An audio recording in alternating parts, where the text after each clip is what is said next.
Olá, pessoal! Sejam bem-vindos para mais um PET. Esse é o PET 6, semana 1, tá? E essa semana nós vamos falar de artesanato brasileiro, ok? Como de praxe, eu vou ler o texto com vocês e espero que vocês me sigam. Hoje nós vamos ler as questões dessa semana e responder as questões da semana passada, tá bom? Então vamos lá? Artesanato brasileiro. O Brasil é um dos países mais ricos em artesanato do mundo.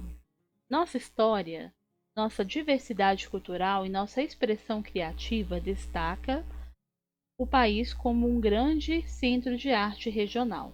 O artesanato no Brasil é um dos mais expressivos ao redor do mundo e se manifesta de várias maneiras. Esta modalidade artística começa junto com a nossa própria história. Os produtos artesanais eram a necessidade de atribuir praticidade ao cotidiano, os bens utilizáveis para facilitar a vida no dia a dia, além de serem uma opção barata para obter o que se desejava. Com o tempo, o artesanato ultrapassou os limites da necessidade e se encaixou em uma esfera de expressão artística. No Brasil, a comunidade indígena é considerada o primeiro grupo de artesãos com a utilização de pigmentos naturais para atingir seus trabalhos de tecelagem cerâmica, bem como instrumentos musicais para o uso doméstico e na caça. A história do artesanato no Brasil é riquíssima, sendo um dos mais expressivos países nessa arte ao redor do mundo. Cada região mantém seu estilo e sua técnica específica. De norte a sul, de leste a oeste, podemos verificar uma imensa variedade no artesanato brasileiro, por causa de nossa vasta e rica diversidade cultural. Aqui são carrancas, né, gente? A gente já falou delas em pets passados. No Nordeste, temos os trabalhos das carrancas em barro, madeira, areia e cerâmica de Caruaru. No Sudeste, temos os trabalhos com rendas em tecidos. É muito bonitinho aqui, ó. No Sul, temos tapetes artesanais e peças de madeira e argila. Tapetes aqui sendo feitos e algumas peças aqui, né, de madeira e argila. Esse aqui é um berrante. Os trabalhos da região centro-oeste lembram a caça, as lendas, danças e folclore. O berrante é muito presente na cultura sertaneja do interior da região, nas fazendas e na lida com a pecuária. O artesanato da região norte é um dos mais ricos do país, com trabalhos em cerâmica, marajoara, pinturas e argila e cestaria. Tem alguns exemplos, né? Cestaria aqui, cerâmica marajoara aqui, olha que bonito. Os cestos são um artesanato muito presente na região norte. A influência dos trançados indígenas estão presentes na cultura do norte brasileiro. Artesão. O artesão é o profissional que domina todos os recursos existentes para a produção manual de objetos que lhe proporcionam a sobrevivência econômica. Normalmente, ele não detém uma educação técnica, mas tem o dom de, com a ajuda de instrumentos e materiais de matéria-prima apropriados, criar o que se conhece como artesanato. Aqui, né, na imagem, a gente vê um homem fazendo um vaso de barro, né, um oleiro trabalhando, né, fazendo um vaso de barro aqui. Esta arte engloba toda tessitura manual, elaborada quase sempre por uma única pessoa, portanto, dificilmente ela é considerada um trabalho coletivo. Nesse trabalho, mais de 80% dos objetos é produzido através de conversão de material utilizado pelo artesão e objeto artesanal.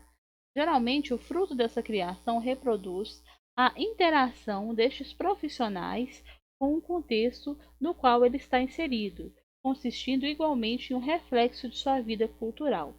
Esse indivíduo sempre conta com recursos não automatizados, ou seja, de caráter artesanal, produzindo assim um produto singular e autêntico, normalmente na natureza cultural. Os objetos concebidos não precisam necessariamente ter uma finalidade comercial.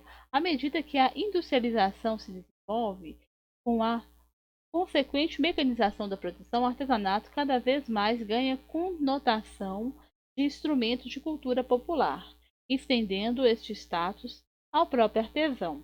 Há vários gêneros de artesanatos, definidos conforme o objetivo deste profissional a criar seus produtos.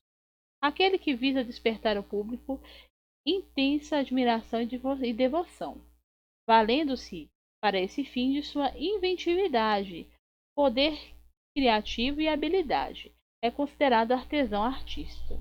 Já o artesão é o profissional que tem em mente objetivos mais comerciais, produzindo assim objetos em série, mesmo que apenas com auxílio de instrumentos básicos. Ele foca sua atenção particularmente na natureza prática da produção, elaborando objetos de cerâmica ornamentados, por exemplo, concebidos manualmente. O artesão semi-industrial mescla técnicas manuais e industriais, partindo sempre de modelos prontos e outros mecanismos semi-automatizados, sendo, portanto, capaz de produzir inúmeros objetos iguais, como tigelas, jarros e potes de cerâmica, entre outros. O mestre artesão é aquele que se destaca em seu trabalho, provocando nos companheiros um profundo sentimento de admiração. Ele também apresenta uma tendência para transmitir aos outros o conhecimento que detém, ligando-os às gerações que se sucedem. Normalmente, esses profissionais instituem núcleos de artesão compostos de poucos membros, aos quais possuem em comum o desejo de ampliar e aperfeiçoar o saber artesanal. Eles desenvolvem ações como administração, elaboração, disseminação, inserção no mercado de trabalho e educação, todo ligado à produção artesanal. Esse grupo também se divide em vários tipos, de acordo com seus objetivos. Há os núcleos de produção artesanal, que visam a estruturação menos formal dos artesãos que atuam no mesmo campo. Os de produção familiar, compostos por pessoas da mesma família.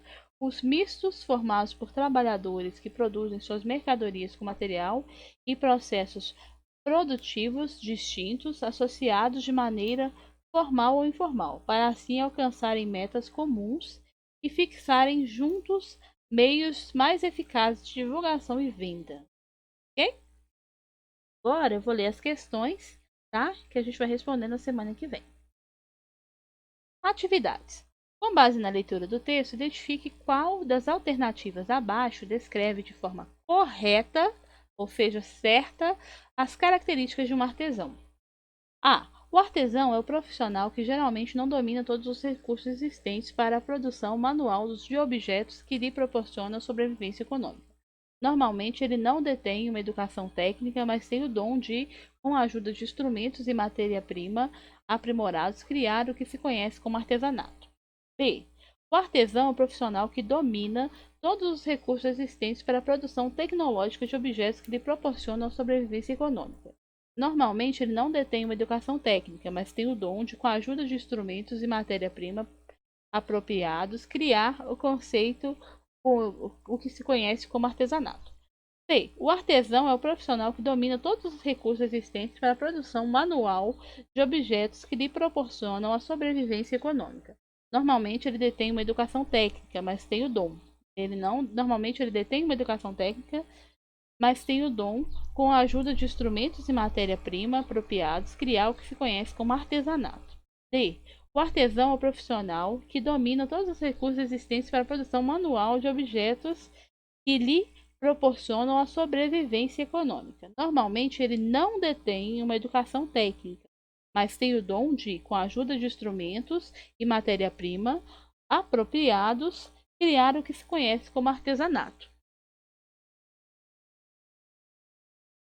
2. Leia o texto com atenção e responda. Explique com suas palavras o trecho retirado do texto que diz: comunidade indígena é considerada o primeiro grupo de artesãos. Lembre-se de apresentar exemplos de artesanato indígena que você já viu ou ouviu falar. 3. Com base no conhecimento dessa semana e na leitura, com base nos conhecimentos dessa semana na leitura e em seus conhecimentos, marque F, falso, e V, verdadeiro, nas alternativas abaixo. O indivíduo que trabalha como artesão sempre conta com recursos não automatizados, ou seja, de caráter artesanal, produzindo assim um produto singular e autêntico, normalmente de natureza cultural. O artesão semi-industrial mescla técnicas manuais e industriais, partindo sempre de um modelo pronto e outros mecanismos semi-automatizados, sendo, portanto, capaz de produzir inúmeros objetos iguais, como tigelas, jarros e potes de cerâmica, entre outros. Artesanato esta arte engloba toda tessitura manual, elaborada quase sempre por mais de uma pessoa. Portanto, é uma arte sempre considerada um trabalho coletivo. Os núcleos de artesão, compostos de poucos membros, aos quais possuem em comum o desejo de ampliar e aperfeiçoar o saber artesanal, eles desenvolvem ações com administração, elaboração, disseminação e inserção no mercado de trabalho e educação, tudo ligado à produção artesanal. Aí depois que vocês se encontrarem verdadeiros e falsos, vocês vão marcar qual dessas alternativas aqui está correta, se é a A, a B, a C ou a D, ok? E para essa semana, gente, é isso, tá? Eu vou voltar agora com as respostas do PET da semana passada e semana que vem eu trago as respostas desse PET, ok? Então, gente, agora eu sigo com as respostas do PET 5, semana 4, sétimo ano. Mostre que você aprendeu e responda. Com base no texto e em seus conhecimentos, explique o que foi o movimento do neoclassicismo e suas principais características. Resposta pessoal, mas eu coloquei aqui, ó. O movimento neoclassicismo representa um movimento artístico e cultural que envolveu a literatura, pintura, arquitetura e escultura. Foi um movimento que buscou ser o oposto aos exageros do barroco. Esse movimento surgiu depois da Revolução Francesa de 1789. Iniciou uma revolução e início da Revolução Industrial. Esse movimento buscava conceitos iluministas e tinha todas as características do movimento iluminista. As obras eram focadas nas ideias do clássico. 2. Com base no texto, qual foi o acontecimento em 1816 no Brasil que fortaleceu ainda mais o neoclassicismo? Está no texto. A chegada da missão artística francesa de 1816, que fortaleceu muito a difusão do neoclassicismo no Brasil. Ok? Questão 3. Faça uma leitura do texto e justifique as expressões abaixo, como verdadeiras e falsas. A primeira era verdadeira, a segunda era falsa, a terceira verdadeira, a quarta falsa e a quinta verdadeira.